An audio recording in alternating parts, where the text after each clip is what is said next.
Hello दोस्तों, कैसे हैं आप लोग। उम्मीद करते हैं कि आप लोग अच्छे होंगे, स्वस्थ होंगे। आप लोग को पता है कि वेलोसिटी क्लासेस पे आप लोग के लिए मोस्ट इम्पोर्टेंट टॉपिक का सीरीज चलाया जा रहा है और हर रोज़ हम कुछ न कुछ न्यू टॉपिक लेके आते हैं। तो ये जो है लेक्चर नंबर 5 है। अगर आप लोग 1 से लेकर 4 तक लेक्चर नहीं देखे हैं तो जाके ज़रूर देखिएगा, ठीक है। चलिए स्टार्ट करते हैं। देखिए, आज हम पढ़ने वाले हैं बिहार के प्रमुख लोक नृत्य। बिहार के प्रमुख लोक नृत्य देखेंगे आज, ठीक है। अब समझिएगा, बिहार के लोक नृत्य में कौन कौन लोक नृत्य ऐसे हैं जो बिहार के लोक नृत्य में आते हैं। तो समझिएगा, जट जाटिन, डोमकच, झिझरिया। बिहार के लोक नृत्य कौन कौन है? जट जाटिन, डोमकच, झिझरिया। लौंडा, जोगीरा, विदेशिया, समा चकोबा। ये सब नृत्य कहाँ के हैं? तो बिहार के लोक नृत्य है। एक बार फिर से रिकॉल करते हैं। जट जाटिन, डोमकच, झिझरिया, लौंडा, जोगीरा, विदेशिया, समा चकोबा, ये सभी नृत्य बिहार के लोक नृत्य है। ओके, अब इसका विशेषता देखते हैं कि ये नृत्य की क्या विशेषता है। जैसे कि जट जाटिन, जट जाटिन लोक नृत्य जो है, इसका विशेषता समझिएगा। यह नृत्य जो है वैवाहिक जीवन में विवाह के अवसर पे ये सब नृत्य का प्रदर्शन किया जाता है। जट जाटिन, ठीक है, कोई दिक्कत नहीं है। आगे देखते हैं डोमकच। डोमकच नृत्य जो है ये हास और परिहास के लोक नृत्य है। हंस के गा के ये सब नृत्य करते हैं, ठीक है। हास और परिहास के कौन सा नृत्य है? डोमकच, जो कि बिहार के लोक नृत्य है, ठीक है। आगे देखते हैं लौंडा नृत्य। लौंडा नृत्य, अब ये समझिएगा, इसके जनक जो है रामचंद्र मांझी को जाने जाते हैं। लौंडा नृत्य के जनक कौन है? रामचंद्र मांझी। ओके, अगला नृत्य है जोगीरा। जोगीरा आपको पता ही है, जोगीरा सारा होते हैं, तो ये होली के अवसर पे गाए जाते हैं, ठीक है। जोगीरा, तो जोगीरा नृत्य जो है होली के अवसर पे गाए जाते हैं। ओके, अगला नृत्य है, और इस नृत्य में जो है भाई बहन से संबंधित नृत्य है। आपसे क्वेश्चन पूछेगा कि बिहार के ऐसे कौन से नृत्य है जो कि भाई बहन से संबंधित नृत्य है, तो क्या बोलेंगे? समा चकोबा। समा चकोबा, समा चकोबा जो ये लगभग बिहार की बात बोलेंगे तो ये पूर्णिया वाले एरिया में जो है समा चकोबा का प्रदर्शन किया जाता है, ठीक है। आगे देखते हैं विदेशिया। विदेशिया नृत्य समझिएगा। विदेशिया नृत्य जो है यह पुरुष का कपड़ा पहन के, मतलब पुरुष जो है महिला का कपड़ा पहन के, मतलब महिला का ड्रेस धारण करके ये नृत्य जो है करते हैं, ठीक है। क्या बोले? विदेशिया नृत्य जो है पुरुष के द्वारा महिला के रूप धारण करके, महिला का रूप धारण करके जो है विदेशिया नृत्य का प्रदर्शन किया जाता है। और विदेशिया नृत्य के जनक पूछ लिया आपसे तो क्या बोलेंगे? भिखारी ठाकुर। भिखारी ठाकुर जो है विदेशिया नृत्य के जनक माने जाते हैं। और भिखारी ठाकुर को जो है भोजपुरी का शेक्सपियर भी कहा जाता है। भिखारी ठाकुर को भोजपुरी का शेक्सपियर कहा जाता है, ठीक है। और कौन से नृत्य में जो है पुरुष महिला का ड्रेस धारण करके, महिला का रूप धारण करके नृत्य करते हैं, तो विदेशिया ऐसे नृत्य हैं, ठीक है। और विदेशिया नृत्य के जनक भिखारी ठाकुर हैं, जो भोजपुरी के शेक्सपियर कहे जाते हैं, ठीक है। आगे देखते हैं बिहार का प्रमुख मेला। बिहार के प्रमुख मेला, देखिए हम जो भी टॉपिक कराते हैं एग्जाम ओरिएंटेड कराते हैं। चाहे आपका बीपीएससी एग्जाम हो, बिहार दरोगा एग्जाम हो, बिहार एसएससी एग्जाम हो, बिहार का कोई भी एग्जाम हो, ऐसा कोई एग्जाम नहीं है जो कि बिहार से क्वेश्चन नहीं आया हो। तो बिहार स्पेशल आप लोग के लिए इम्पोर्टेंट है। आप लोग ये सोच के मत देखिएगा कि मेरा बीपीएससी का एग्जाम है तभी हम देख रहे हैं। आगे और भी एग्ज़ाम होने वाले हैं, वैकेंसी आने वाले हैं, उसके लिए भी ये सब टॉपिक इम्पोर्टेंट हो जाते हैं, ठीक है। आगे देखते हैं बिहार का प्रमुख मेला। अब समझिएगा, मेला में पहला मेला देखेंगे हरियर क्षेत्र मेला। हरियर क्षेत्र मेला को सोनपुर मेला भी कहे जाते हैं। हरियर क्षेत्र मेला क्या बोलते हैं? सोनपुर मेला, ओके। और सोनपुर मेला जो है ये पशुओं का मेला है और यह जो है एशिया का सबसे बड़ा मेला कहलाता है। तो एशिया का सबसे बड़ा पशुओं का मेला क्या बोलेंगे? सोनपुर मेला। और सोनपुर मेला को हरियर क्षेत्र मेला भी कहा जाता है, ठीक है। आगे देखते हैं मलमास मेला। आगे क्या है? मलमास मेला। ठीक है, मलमास मेला। अब देखिए मलमास मेला के बारे में बोलेंगे तो मलमास मेला जो है ये राजगीर में लगता है। मलमास मेला कहाँ लगता है? राजगीर में लगता है। और सोनपुर मेला पूछ लिया आपसे कि किस नदी के किनारे लगता है, तो गंडक नदी के किनारे लगता है सोनपुर मेला। सोनपुर मेला गंडक नदी के किनारे लगता है। और एशिया का सबसे बड़ा पशु का मेला सोनपुर मेला, और सोनपुर मेला को हरियर क्षेत्र मेला भी कहे जाते हैं। ठीक है, और यहाँ क्या देखें? मलमास मेला। मलमास मेला जो है ये राजगीर में लगता है। मलमास मेला ये राजगीर में लगता है। ठीक है, आगे देखते हैं मंदार मेला। मंदार मेला जो है ये बांका जिले में लगता है। बांका जिले में कहाँ पे लगता है? तो मंदार पहाड़ी है, वहाँ पे मंदार मेला लगता है। ठीक है, कोई दिक्कत नहीं है, समझ में आ रहा होगा आप लोग को। आगे देखते हैं पितृपक्ष मेला। पितृपक्ष मेला ये कहाँ लगता है? कहाँ लगते हैं पितृपक्ष मेला? गया में लगता है। गया में लगते हैं पितृपक्ष मेला। और पितृपक्ष मेला जो है इसका आयोजन सितंबर और अक्टूबर में किया जाता है। सितंबर अक्टूबर में जो है पितृपक्ष मेला लगता है। कहाँ पे? गया में। ठीक है, अब समझिएगा पितृपक्ष मेला जो है ये किस नदी किनारे लगते हैं, तो याद रखिएगा गया जो है फल्गु नदी किनारे है। ठीक है, तो फल्गु नदी किनारे ही जो है पितृपक्ष मेला लगाया जाता है, कोई दिक्कत नहीं है। और पितृपक्ष मेला में क्या होता है? तो पिंडदान होता है। पिंडदान पूछेगा कि कौन से मेले में पिंडदान किया जाता है, तो पितृपक्ष मेला में। ठीक है, कोई दिक्कत नहीं है। आगे देखते हैं सौराष्ट्र मेला। क्या है? देखिए सौराष्ट्र नहीं है, सौराठ है। क्या है? सौराठ है, सौराठ मेला। सौराठ मेला कहाँ लगता है? तो मिथिलांचल में, मिथिलांचल जिला मधुबनी में लगता है। मिथिलांचल में कौन सा मेला लगता है? सौराठ मेला। ठीक है, अब देखिएगा इस मेला में क्या किया जाता है? तो पिता अपनी पुत्री के लिए योग वर ढूंढती है, मतलब योग वर ढूंढते हैं। पिता अपनी पुत्री के लिए क्या करते हैं? तो योग वर ढूंढते हैं। क्या ढूंढते हैं? योग वर ढूंढते हैं। ठीक है, कोई दिक्कत नहीं है, समझ में आ गया होगा। तो क्वेश्चन पूछेगा कि पिता अपनी पुत्री के लिए योग वर ढूंढती है या चुनती है। ठीक है, किस मेला में? तो क्या बोलेंगे? सौराठ मेला में। और सौराठ मेला कहाँ लगता है? तो मिथिलांचल जिला मधुबनी में लगता है। ठीक है, आगे देखते हैं जानकी मेला। जानकी मेला की बात बोलेंगे तो सीतामढ़ी में लगता है जानकी मेला, जो कि जानकी मेला जो है ये जानकी माँ मतलब सीता माँ की जो है जन्म स्थली है। ठीक है, सीतामढ़ी में लगता है, जानकी माँ की जन्म स्थली है ये। ठीक है, अब समझिएगा जानकी मेला का आयोजन जो है ये चैत माह में किया जाता है। ठीक है, जानकी माँ का आयोजन कहाँ किया जाता है? तो सीतामढ़ी में किया जाता है। कब किया जाता है? तो चैत माह में लगता है। ठीक है, फिर से बोल देते हैं, जानकी मेला कहाँ लगेगा? सीतामढ़ी में। जानकी माँ की जन्म स्थली पर ये जानकी मेला लगते हैं। और आयोजन कब किया जाता है? तो चैत माह में किया जाता है। ठीक है, आगे देखते हैं सबौरा मेला। कौन सा मेला? देखिए सबौरा मेला। सबौरा मेला का जो आयोजन किया जाता है ये भागलपुर में किया जाता है। सबौरा मेला का आयोजन कहाँ किया जाता है? भागलपुर में किया जाता है। सबौरा मेला भागलपुर। आगे है सहोदरा मेला। क्या है? सहोदरा मेला। सहोदरा मेला या थारू मेला। सहोदरा मेला या थारू मेला की बात बोलेंगे तो यह लगते हैं नरकटियागंज पश्चिमी चंपारण में। नरकटियागंज पश्चिमी चंपारण में सहोदरा मेला लगता है, और यही मेला को थारू मेला भी कहे जाते हैं। आगे है सिमरिया मेला। सिमरिया मेला का आयोजन जो है ये बरौनी में किया जाता है। सिमरिया मेला का आयोजन कहाँ किया जाता है? बरौनी में किया जाता है। ठीक है, अगला है नंदनगढ़ मेला। नंदनगढ़ मेला, नंदनगढ़ मेला ये कहाँ लगते हैं? तो ये पूर्णिया में लगते हैं। नंदनगढ़ मेला कहाँ लगता है? पूर्णिया में लगता है। ठीक है, आगे है कोसी मेला। कोसी मेला कहाँ लगता है? कटिहार में लगता है। कोसी मेला कटिहार। कल्याणी मेला कटिहार। कोसी मेला और कल्याणी मेला कहाँ लगता है? कटिहार में लगता है। झार झार कर महा उत्सव कहाँ लगते हैं? सासाराम में लगते हैं। कहाँ लगते हैं? सासाराम में लगते हैं।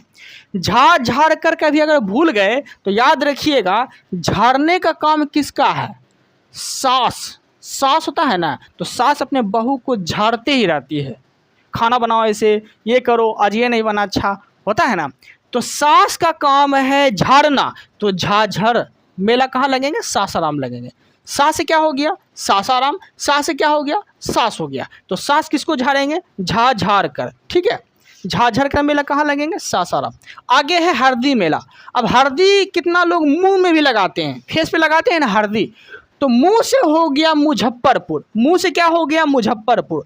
तो हरदी मेला कहाँ लगते हैं, मुजफ्फरपुर।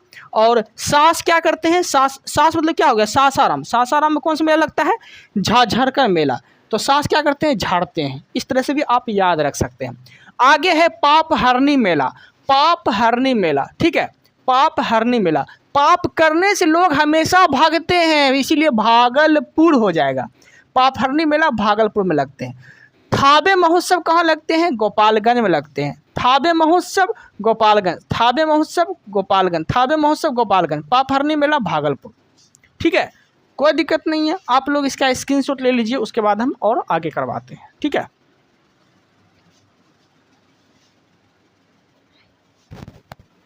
स्क्रीनशॉट ले लिए होंगे उसका आप लोग। अब देखते हैं हम लोग आगे। अब देखेंगे बिहार के प्रमुख व्यक्ति, ठीक है, क्या देखेंगे, प्रमुख व्यक्तियों के उपनाम जो एग्जाम ओरिएंटेड है और एग्जाम में ये सब क्वेश्चन गिरते भी हैं, ठीक है। जैसे पहला क्वेश्चन है बाबू, बाबू किसका उपनाम है, तो बाबू जो है वीर कुंवर सिंह के उपनाम है। आप लोग को पता ही होगा कि वीर कुंवर सिंह जो है जगदीशपुर से नेतृत्व कर रहे थे, ओके। और 1857 में ये वीर कुंवर सिंह कहाँ से थे, तो जगदीशपुर से नेतृत्व कर रहे थे। ये चीज़ पूछेगा आपसे। आगे पूछेगा कि देश रत्न और अजात शत्रु, देश रत्न और अजात शत्रु किसे बोले जाते हैं, तो राजेंद्र प्रसाद को बोले जाते हैं। देश रत्न और अजात शत्रु किसका उपनाम है, तो राजेंद्र प्रसाद का उपनाम है, ठीक है। और राजेंद्र प्रसाद के बारे में अगर बोलेंगे तो ये बिहार से ही बिलोंग करते हैं और इसको जो भारत रत्न मिले थे 1962 में इसको भारत रत्न मिले थे, ठीक है। ये चीज़ भी आपको याद रखना है। जननायक, जननायक की उपाधि मतलब जननायक किसका उपनाम है, तो कर्पूरी ठाकुर। जननायक किसका उपनाम है, कर्पूरी ठाकुर का उपनाम है, ओके। आगे है लोकनायक, लोकनायक बोलेगा तो जयप्रकाश नारायण जो है, जयप्रकाश नारायण का उपनाम है लोकनायक। लोकनायक जयप्रकाश नारायण, जननायक कर्पूरी ठाकुर, दोनों आपको याद रखना है। बिहार विभूति, बिहार विभूति के नाम से कौन जानते हैं, तो अनुग्रह नारायण सिंह। कौन जानते हैं, अनुग्रह नारायण सिंह जानते हैं, ठीक है। आगे बोलेगा नागार्जुन, बिहार के नागार्जुन अगर आपसे पूछ लिया तो क्या बोलेंगे, तो याद रखिएगा वैद्यनाथ मिश्र। क्या बोलेंगे, वैद्यनाथ मिश्र को बिहार के नागार्जुन कहे जाते हैं। आगे पूछेगा बाबूजी, बाबूजी किसका उपनाम है, बाबूजी किसका उपनाम है, तो जगजीवन राम। एक चीज नोटिस करिएगा, बाबूजी लग गया है, बाबूजी, तो जगजीवन राम। सिर्फ बाबू बोलेगा, सिर्फ बाबू बोलेगा, देखिए, सिर्फ बाबू बोलेगा तो वीर कुंवर सिंह, और बाबूजी बोलेगा तो जगजीवन राम। दोनों क्वेश्चन को नोट करना है। राष्ट्र कवि, राष्ट्र कवि किसे बोले जाते हैं, राष्ट्र कवि को उपाधि जो धारण किए हैं वो किए हैं रामधारी सिंह दिनकर। रामधारी सिंह दिनकर को भारत का राष्ट्र कवि की उपाधि का दर्जा दिया गया है। आगे है मैथिली मैथिली कवि कोकिला, मैथिली कवि कोकिला, मैथिली कवि कोकिला किसे कहे जाते हैं, तो विद्यापति को। मैथिली कवि कोकिला किसे बोलते हैं, विद्यापति को बोलते हैं। देखिए हम जो भी क्वेश्चन कराते हैं सब एग्जाम ओरिएंटेड कराते हैं, ठीक है, ये चीज़ नोटिस करिएगा और आप लोग को क्लास मिस नहीं करना है। आगे है बिहार केसरी, बिहार केसरी किसे कहे जाते हैं, तो श्री कृष्ण को। बिहार केसरी किसे कहते हैं, श्री कृष्ण को कहते हैं, श्री कृष्ण को, ओके। कोई दिक्कत नहीं है, ये प्रमुख उपनाम था जो अभी हम देख चुके हैं, ओके। अब हम आगे देखेंगे बिहार के प्रमुख चित्रकला, चित्रकला जैसे कि पटना कलम, पटना कलम चित्रकला जो है ये समझिएगा ये प्रचलित कब हुआ था, तो 18वीं सदी से प्रचलित है। 18वीं सदी में जो है पटना कलमकारी चित्रकला ये जो है इसका प्रारंभ किया गया था, ठीक है। अब देखिएगा पटना कलमकारी चित्रकला जो है ये किसका सम्मिश्रण है, किस किस शैली का सम्मिश्रण है, तो याद रखिएगा मुगल शैली, ब्रिटिश शैली और स्थानीय कला शैली। मुगल शैली, ब्रिटिश शैली और स्थानीय कला शैली का जो मिश्रण है वह पटना कलमकारी चित्रकला शैली है, ठीक है। पटना कलम चित्रकला है, ओके। किस किस शैली का मिश्रण है, तो मुगल शैली, ब्रिटिश शैली और स्थानीय कला शैली का मिश्रण है, ओके। आगे देखते हैं पटना कलम की विशेषता क्या है। पटना कलम चित्रकला की विशेषता क्या क्या है तो समझिएगा। यह जो है लघु चित्र बनाना, लघु मतलब छोटा छोटा चित्र बनाया जाता है। ठीक है, छोटा छोटा चित्र पूछेगा कि किस चित्रकला में बनाए जाते हैं, तो पटना कलमकारी चित्रकला में बनाए जाते हैं छोटा छोटा चित्र। कोई दिक्कत नहीं है, समझ में आ गया होगा। अब समझिएगा, पटना कलमकारी जो चित्रकला है, पटना कलम जो चित्रकला है, इसके प्रसिद्ध चित्रकार देखेंगे। मतलब कि पटना कलम चित्रकार से कौन कौन व्यक्ति फेमस है, कौन कौन व्यक्ति इससे संबंध रखते हैं, वो देखेंगे। तो पहला याद रखिएगा, ईश्वरी प्रसाद वर्मा का संबंध किससे है? पटना कलमकारी चित्रकला से है। शिव दयाल प्रसाद का संबंध किससे है? पटना कलमकारी चित्रकला से है। सेवक राम महादेव लाल शिवलाल हुलास लाल, फिर से बोल देते हैं, ईश्वरी प्रसाद वर्मा, शिव दयाल, सेवक राम, महादेव लाल, शिवलाल, हुलास लाल, ये सभी जो है चित्रकार, ये सभी जो चित्रकार हैं, ये सभी चित्रकार का संबंध पटना कलमकारी चित्रकला का संबंध रखते हैं। ठीक है, कोई दिक्कत नहीं है। अब देखते हैं यहाँ पे मधुबनी चित्रकला। मधुबनी चित्रकला की अगर बात बोलेंगे तो इसका प्रमुख रूप पूछेगा आपसे। ठीक है, तो ये जो है इसका प्रमुख रूप है भित्ति प्लस अरिपन। ठीक है, मधुबनी चित्रकला का जो प्रमुख रूप है वह है भित्ति प्लस अरिपन से संबंधित है। ठीक है, अब समझिएगा, मधुबनी चित्रकला जो है इसके प्रमुख चित्रकार पूछेगा कि मधुबनी चित्रकला से कौन कौन व्यक्ति संबंधित है। ठीक है, तो पहला है महासुंदरी, दुलारी देवी, सीता देवी, जगदम्बा देवी, बउआ देवी, इस सब का संबंध जो है मधुबनी चित्रकला से है। ओके, कुछ ऐसे व्यक्ति हैं जिसको मधुबनी चित्रकला के लिए पद्मश्री से सम्मानित किया गया था, तो समझिएगा। पहला है जगदम्बा देवी। जगदम्बा देवी को जो है 1975 ईस्वी में मधुबनी चित्रकला के लिए पद्मश्री से सम्मानित किए गए थे। ठीक है, आगे है बउआ देवी। बउआ देवी को कब किए गए थे सम्मानित? तो 2017 में। 2017 में जो है पद्मश्री से सम्मानित किए गए थे बउआ देवी को। ठीक है, अगला है सीता देवी। सीता देवी को कब मिले थे पद्मश्री? तो 1981 में। 1981 में सीता देवी को मिले थे पद्मश्री। बउआ देवी को 2017 में मिले थे पद्मश्री, और जगदम्बा देवी को 1975 में मिले थे पद्मश्री। किस चित्रकला के लिए? तो मधुबनी चित्रकला के लिए। कोई दिक्कत नहीं है, समझ में आ गया होगा आप लोग को। अब देखते हैं मंजूषा चित्रकला। मंजूषा चित्रकला का संबंध जो है यह भागलपुर के आसपास जो अंग प्रदेश पड़ते हैं वहाँ पे ये फेमस है। तो क्वेश्चन पूछेगा मंजूषा चित्रकला का संबंध कहाँ से है? तो भागलपुर के आसपास वाला एरिया से संबंधित है। ठीक है, मंजूषा चित्रकला, कोई दिक्कत नहीं है।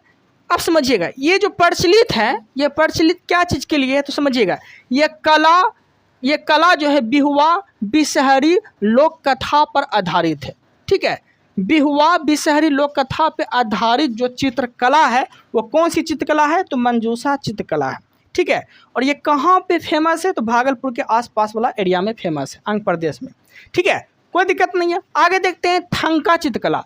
थंका चित्रकला का संबंध जो है ये महात्मा बुद्ध के जीवन पे शिक्षाओं पर आधारित है। ठीक है, क्वेश्चन पूछेगा ऐसी कौन सी चित्रकला है जो कि महात्मा बुद्ध के जीवन पे आधारित है? तो क्या बोलेंगे? थंका चित्रकला। थंका चित्रकला का संबंध महात्मा बुद्ध के जीवन परिचय के बारे में बताता है और शिक्षा के बारे में बताता है। कोई दिक्कत नहीं है। अगला है थंका। थंका का अर्थ क्या होता है? समझिएगा, थंका चित्रकला जो देखे, थंका का अर्थ क्या होता है? जिसे लपेटा जा सके। थंका का अर्थ क्या होता है? जिसे लपेटा जा सके। ओके, कोई दिक्कत नहीं है। अब समझिएगा, यह भारतीय तिब्बती संस्कृत का सम्मिश्रण है।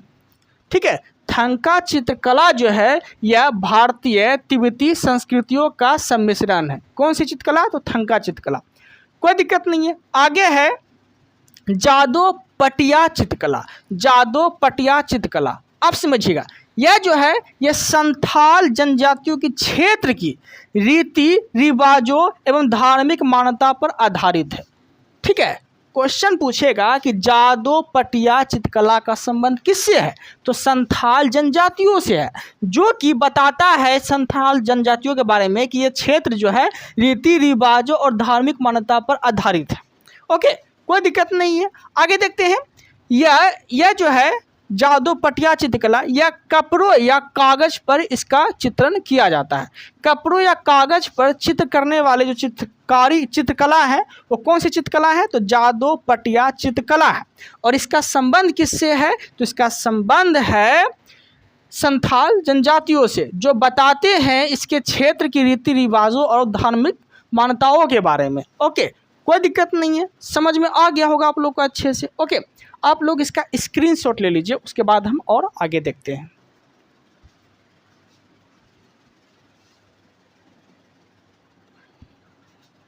चलिए, आप लोग स्क्रीनशॉट ले लिए होंगे, अब हम आगे देखते हैं। देखिए, अब हम देखने वाले हैं बिहार में प्रमुख नदियों के किनारे बसे शहर।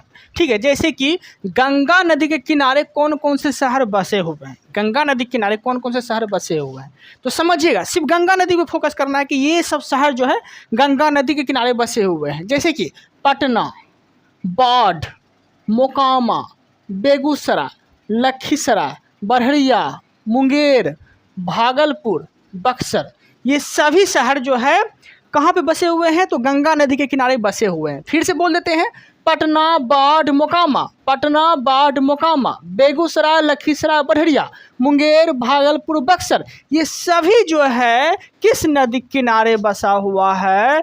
तो गंगा नदी के किनारे बसे हुए हैं। ठीक है, कोई दिक्कत नहीं है। अब देखते हैं छपरा किस नदी के किनारे बसे हुए हैं? घाघरा नदी किनारे। छपरा घाघरा नदी किनारे। ठीक है, अब देखिएगा हाजीपुर, सोनपुर, हाजीपुर और सोनपुर किस नदी के किनारे बसा हुआ है? गंडक नदी किनारे। हाजीपुर, सोनपुर गंडक नदी किनारे। ठीक है, मुजफ्फरपुर, खगड़िया, समस्तीपुर, मुजफ्फरपुर, खगड़िया, समस्तीपुर, ये जो है बूढ़ी गंडक नदी किनारे बसा हुआ है। बूढ़ी गंडक नदी किनारे कौन कौन बसे हुए हैं? तो मुजफ्फरपुर, खगड़िया, समस्तीपुर, मुजफ्फरपुर, खगड़िया, समस्तीपुर, बूढ़ी गंडक नदी किनारे बसे हुए हैं। कोई दिक्कत नहीं है। अब देखते हैं आगे, दरभंगा। दरभंगा कौन सी नदी किनारे बसे हुए हैं? तो बागमती। दरभंगा, बागमती, दरभंगा, बागमती नदी किनारे बसे हुए हैं। ठीक है, अब देखिए गया किस नदी किनारे बसा हुआ है? तो फल्गु, गया फल्गु, गया फल्गु नदी किनारे। ठीक है, अब देखिएगा फतुआ। फतुआ किस नदी किनारे बसे हुए हैं? तो फतुआ जो है पुनपुन और गंगा दोनों नदी किनारे बसे हुए हैं। पुनपुन और गंगा जो है ये दोनों नदी किनारे के बसे हुए कौन शहर? तो फतुआ। ठीक है, फतुआ, पुनपुन और गंगा नदी किनारे दोनों बसे हुए हैं, पुनपुन और गंगा। ठीक है, कोई दिक्कत नहीं, ये सब नदी देख लिए हम। अब हम देखने वाले हैं बिहार के प्रमुख जलप्रपात। जो भी क्वेश्चन कराएंगे बिल्कुल एग्जाम ओरिएंटेड कराएंगे। एक वीडियो में आप लोग का 1 से लेके 5 टॉपिक, मतलब ज़्यादा ही कवर हो सकता है, उससे कम नहीं। और एक वीडियो अगर आप मेरा देख लेते हैं तो समझ लीजिए कि एग्जाम में 4 से 5 क्वेश्चन आप सही करके आएंगे। ठीक है, क्योंकि एग्जाम ओरिएंटेड ही कराते हैं हम। समझिएगा, बिहार के प्रमुख जलप्रपात, बिहार के प्रमुख जलप्रपात समझिएगा।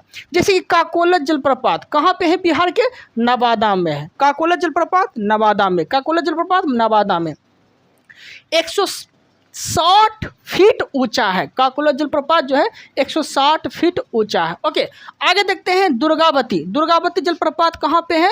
तो रोहतास दुर्गावती के पास ही है, रोहतास दुर्गावती के पास ही है। ठीक है, जो कि सबसे ऊंचा जलप्रपात है। बिहार का सबसे ऊंचा जलप्रपात कौन से है? तो दुर्गावती जलप्रपात है। इसकी ऊंचाई जो है 260 फीट ऊंचा है। इसकी ऊंचाई 260 फीट है। ओके, आगे है धुआं कुंड जलप्रपात। धुआं कुंड जलप्रपात ये कहाँ है? सासाराम रोहतास में, सासाराम रोहतास में है धुआं कुंड जलप्रपात। ठीक है, कोई दिक्कत नहीं है। अब देखने वाले हैं हम लोग आगे। ठीक है, अब समझिएगा करकट तेलहर, करकट और तेलहर, करकट और तेलहर जलप्रपात जो है ये कैमूर में है। करकट और तेलहर जलप्रपात कैमूर में है। ओके, कोई दिक्कत नहीं है। आगे देखते हैं जियार कुंड। जियार कुंड जलप्रपात कहाँ पे है? तो भोजपुर में है। जियार कुंड जलप्रपात कहाँ पे है? भोजपुर में है। आगे है कर्मनाशा।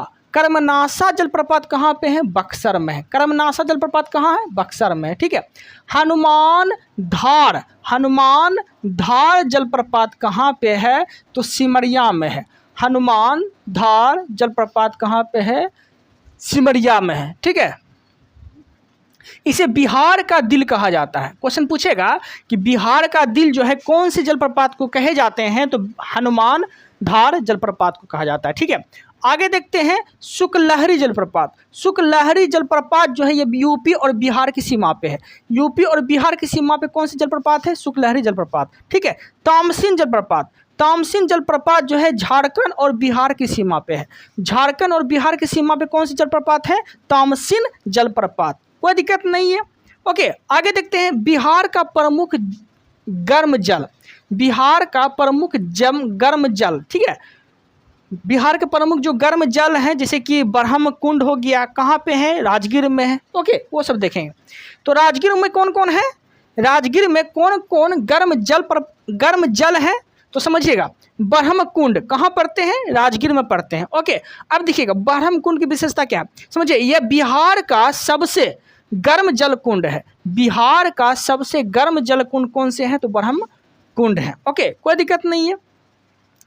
आगे है राजगीर में ही है, ठीक है। राजगीर में कौन कौन कुंड है जो गर्म है? तो सप्तधारा, मखदूम, गोमुख कुंड, सूर्य कुंड, नानक कुंड। फिर से बोल देते हैं, राजगीर में कौन कौन से गर्म जल हैं? तो सप्तधारा, मखदूम कुंड, गोमुख कुंड, सूर्य कुंड, नानक कुंड, ये सभी जो है राजगीर में है। ओके, जो कि गर्म जल कुंड है। ओके, कोई दिक्कत नहीं है। अब देखते हैं मुंगेर में। मुंगेर में कौन कौन है समझिएगा। लक्ष्मण कुंड है मुंगेर में, जो कि सबसे गर्म जल कुंड है। लक्ष्मण कुंड जो कि सबसे गर्म जल कुंड है, ये सभी मुंगेर में है, ठीक है। जैसे लक्ष्मण कुंड हो गया, रामेश्वर कुंड हो गया, जन्म कुंड हो गया, सिंगार ऋषि कुंड हो गया, पंचतन कुंड हो गया, सीता कुंड हो गया, भीम बांध हो गया, ठीक है, बरारी कुंड हो गया। ये सभी जो है कहाँ पे है? मुंगेर में है। फिर से रिकॉल कर देते हैं, मुंगेर में कौन कौन है? लक्ष्मण कुंड जो कि सबसे ज़्यादा गर्म जल कुंड है। ओके, रामेश्वर, जमकुंड, सिंगार ऋषि कुंड, पंचतन कुंड, सीता कुंड, भीम बांध, बरारी कुंड, ये सभी कहाँ पे है? तो ये सभी जो है मुंगेर में है। कहाँ है? ये मुंगेर में है। ठीक है, कोई दिक्कत नहीं है, समझ में आ गया होगा। अब देखते हैं गया में। गया में कौन कौन है? गया में समझिए, गया में जो है ये अग्निकुंड है। अग्निकुंड कहाँ पे है? बिहार के, तो गया में है। अग्निकुंड कहाँ पे है? बिहार में, तो गया में है। ओके, कोई दिक्कत नहीं है। अब देखने वाले हैं बिहार के प्रमुख झील। बिहार के प्रमुख झील के बारे में देखेंगे, ठीक है। जैसे कि कांवर झील कहाँ पे है? कांवर झील कहाँ पे है? तो कांवर झील जो है ये बेगूसराय में है। कांवर झील कहाँ पे है? बेगूसराय में है। कांवर झील बेगूसराय में है। ये बिहार का पहला रामसर साइट है।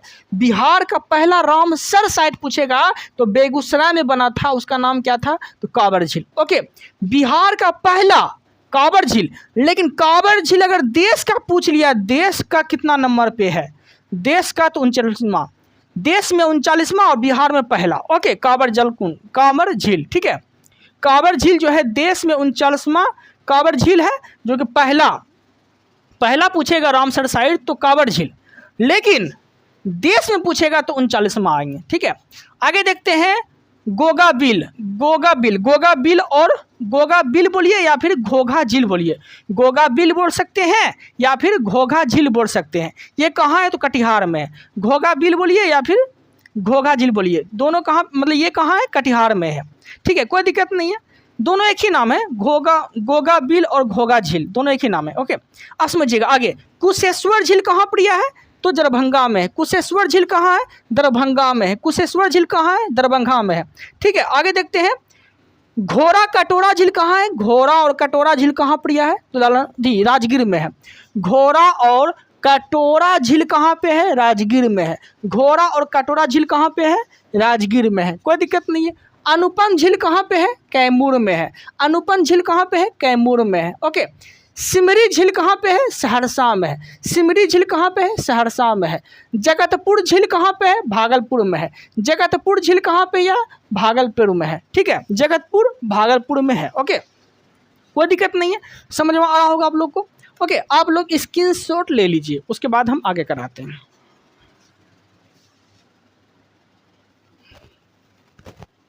चलिए, आप लोग स्क्रीनशॉट तो ले लिए होंगे, अब समझते हैं आगे। देखिए, हम देख रहे थे झील के बारे में, तो एक और झील आपको याद रखना है, पिपरामन झील। पिपरामन झील, पिपरामन झील कहाँ पे पड़ते हैं? तो यह पड़ते हैं मोतिहारी। कहाँ पड़ते हैं? मोतिहारी में, ठीक है।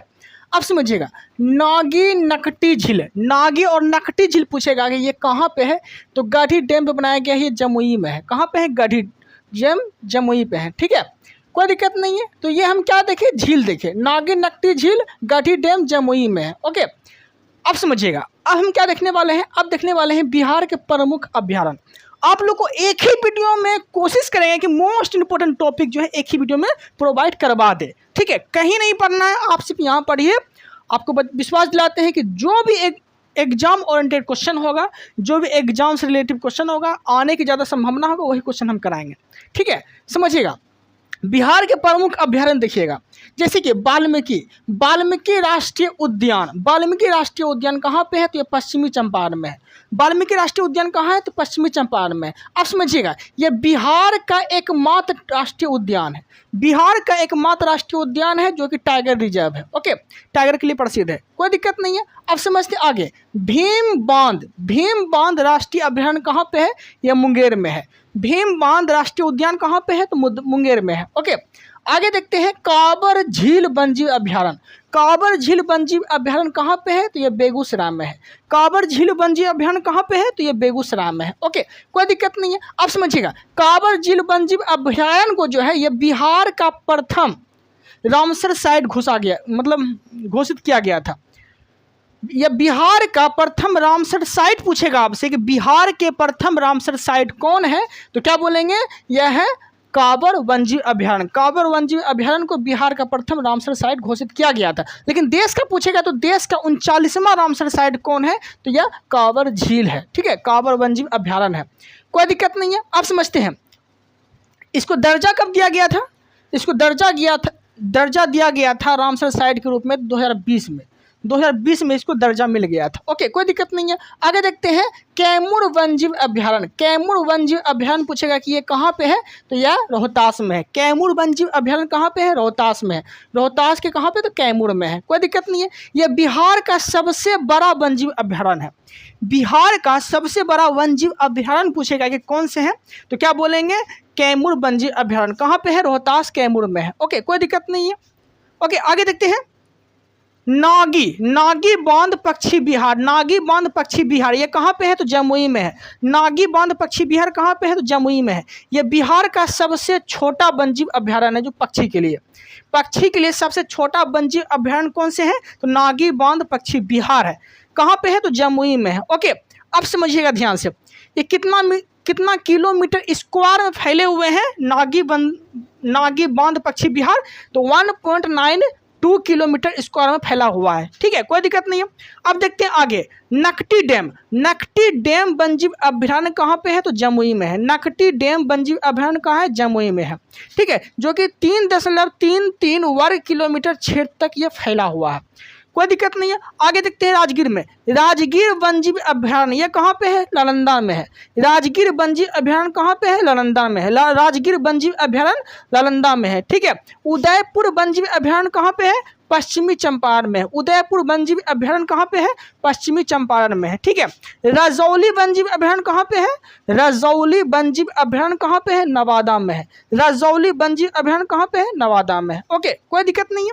आगे देखते हैं बड़ेला सलीम अली पक्षी अभ्यारण्य। बड़ेला सलीम अली पक्षी अभ्यारण्य ये कहाँ पे है, वैशाली में है। कहाँ पे है, वैशाली में है। और यह जो है 1.98 किलोमीटर स्क्वायर तक फैला हुआ है। कौन सा वन्यजीव अभ्यारण्य, तो बड़ेला सलीम अली पक्षी अभ्यारण्य, ठीक है। आगे देखते हैं कुशेश्वर स्थान पक्षी वन्यजीव अभ्यारण्य। कुशेश्वर स्थान पक्षी वन्यजीव अभ्यारण्य ये कहाँ पे है, तो यह दरभंगा में है। कहाँ पे है, दरभंगा में, जो कि साइबेरियन पक्षी का निवास स्थल इसको घोषित किया गया है, ठीक है। साइबेरियन पक्षी का निवास स्थल कहाँ पर यह, तो कुशेश्वर स्थान वन्यजीव अभ्यारण्य में है। ओके, आगे देखते हैं विक्रमशिला डॉल्फिन वन्यजीव अभ्यारण्य। विक्रमशिला डॉल्फिन वन्यजीव अभ्यारण्य ये कहाँ है, तो भागलपुर में है। कहाँ है, भागलपुर में है, जो कि भारत का पहला डॉल्फिन अभ्यारण्य घोषित किया गया है इसको। ओके, भारत का पहला डॉल्फिन अभ्यारण्य पूछेगा तो क्या बोलेंगे, विक्रमशिला डॉल्फिन वन्यजीव अभ्यारण्य, ठीक है, कोई दिक्कत नहीं है। अब आगे देखने वाले हैं बिहार के प्रमुख उत्पाद। जो भी चीज़ उत्पाद किए गए थे उसको जीआई टैग मिला है, तो आपको याद रखना है। जैसे कि मधुबनी चित्रकला को जीआई टैग दिया गया है, और ये किसके लिए, मतलब कहाँ पे ये फेमस है, तो मिथिला में फेमस है। कहाँ पे फेमस है, मिथिला में फेमस है। तो मधुबनी चित्रकला को जीआई टैग दिया गया है, कहाँ पे फेमस है ये, तो मिथिला वाला एरिया में ये फेमस है। सिक्की घास शिल्प ठीक है। ये उत्तरी बिहार में पड़ता है, उत्तरी बिहार में ये फेमस है सिक्की घास शिल्प, और इसको भी जीआई टैग दिया गया है। सुजनी कढ़ाई, सुजनी कढ़ाई जो है ये मुजफ्फरपुर में फेमस है, इसको जीआई टैग दिया गया है। क्या दिया गया है? जीआई टैग दिया गया है, ठीक है। सिल्क, सिल्क को जीआई टैग मिला है जो कि भागलपुर में, भागलपुर का जो सिल्क है उसको जो है जीआई टैग दिया गया है, भागलपुर के सिल्क को जीआई टैग दिया गया है। ओके, अब समझिएगा, मधुबनी चित्रकला, सिक्की घास शिल्प, सुजनी कढ़ाई, सिल्क, ठीक है, ये सब क्या थे? ये सब हस्तलिखित, हाथों से बनाया गया, हाथों से तैयार किया गया, ये सब क्या थे? हस्तशिल्प थे। ओके, कोई दिक्कत नहीं है। अब समझिएगा, सिलाव खाजा, सिलाव खाजा, सिलाव नालंदा में ये फेमस है, सिलाव खाजा नालंदा में ये फेमस है, जो कि मिठाई एक होता है, तो मिष्ठान में सिलाव खाजा को क्या दिया गया है? जीआई टैग दिया गया है। क्या दिया गया है? जीआई टैग दिया गया है। ओके, कोई दिक्कत नहीं है। क्या दिया गया है? जीआई टैग दिया गया है। ओके, अब देखिएगा, जर्दालू आम और कतरनी चावल, जर्दालू आम और कतरनी चावल ये भागलपुर में फेमस है, जर्दालू आम और कतरनी चावल के लिए, और इसको जो है जीआई टैग दिया गया है। जर्दालू आम को भी दिया गया है और कतरनी चावल को भी दिया गया है। तो पूछेगा, जर्दालू आम और कतरनी चावल को जीआई टैग दिया गया है, ये कहाँ पे फेमस है? तो भागलपुर में फेमस है। ओके, मगही पान, मगही पान जो है औरंगाबाद में फेमस है, मगही पान औरंगाबाद में ये फेमस है और इसको जीआई टैग दिया गया है। शाही लीची को जीआई टैग दिया गया है जो कि मुजफ्फरपुर का है, ठीक है। शाही लीची कहाँ का है? मुजफ्फरपुर का है, इसको जीआई टैग दिया गया है। मिथिला, मिथिला मखाना को जीआई टैग दिया गया है, ये कहाँ पे फेमस है? दरभंगा में फेमस है। मिथिला मखाना कहाँ पे फेमस है? दरभंगा में फेमस है, ठीक है। मरचा धान बोले, मरचा चूड़ा बोले, ये पश्चिमी चंपारण में ये चीज़ फेमस है, इसको जीआई टैग दिया गया है, ठीक है। कोई दिक्कत नहीं है। अब समझिएगा, मगही पान बोले, शाही लीची बोले, मिथिला मखाना बोले, मरचा धान या मरचा चावल बोले, ठीक है, चूड़ा बोले, ये सब जो है क्या है? तो ये सब कृषि के अंतर्गत आते हैं, कृषि के रूप में इसको जीआई टैग दिया गया है। मगही पान औरंगाबाद में फेमस है, शाही लीची मुजफ्फरपुर में फेमस है, मिथिला मखाना दरभंगा में फेमस है, मरचा धान और मरचा चूड़ा पश्चिमी चंपारण में फेमस है, इसको जीआई टैग दिया गया है। ओके, कोई दिक्कत नहीं है, अच्छे से समझ में आ गया होगा आप लोग को। फिलहाल इस वीडियो में इतना ही रखते हैं, बहुत ज़्यादा करा दिए जितना कराना चाहिए लगभग। तो आप लोग जो है स्क्रीनशॉट लेना चाहेंगे तो ले सकते हैं, हम मेरे जाने के बाद ले लीजिएगा। और जितने भी लोग नए हैं चैनल को सब्सक्राइब जरूर करिएगा, ताकि आप लोग के लिए ऐसे ही हम कंटेंट लाते रहें। ओके देन, मिलते हैं हम लोग अगले वीडियो के साथ, अगले कंटेंट के साथ। Thank you, thanks for watching.